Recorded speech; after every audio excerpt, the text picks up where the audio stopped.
Well, the people who rule over Gaza are, I agree with you, a disgusting fascist organization. They're called the State of Israel. Gaza is legally not even any longer occupied territory. Gaza has been illegally annexed by Israel according to international law.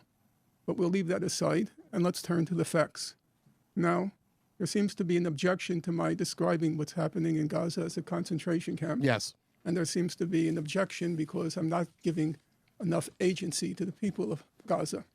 So let's look at the facts, because as facts as the British adage goes, facts are stubborn things. So let's look at the basic facts. Number one, what is Gaza? Gaza is 25 miles long, less than the length of a marathon, and Gaza is 5 miles wide. That is the distance from where we are now on West 4th Street, NYU, to Columbia University, 116th Street. So if you imagine a marathon by the distance from here to Columbia University, that's Gaza. Gaza is among the most densely populated places on God's earth. It's more populated than Tokyo. The population of Gaza is 2.3 million people. Of those 2.3 million people, 70% are refugees or descendants of refugees. That is Palestinians who were expelled from Israel in 1948.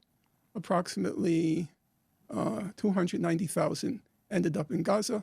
And so those refugees, their children and their grandchildren.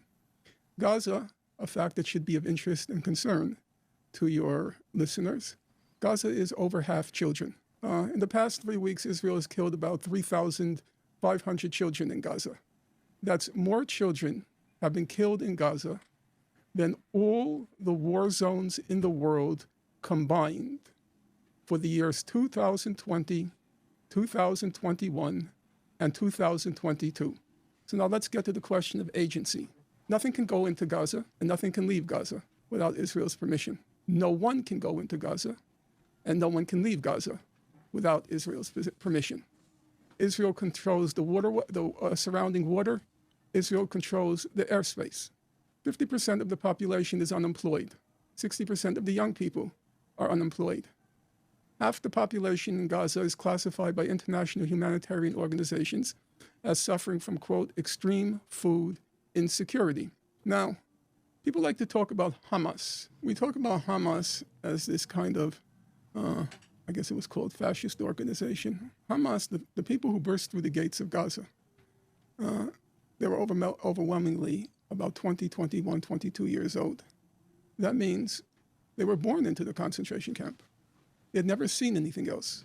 And there was no prospect of ever seeing anything else. What was the surprise that people who were born into a concentration camp, half of whom have never seen a full meal in their lives?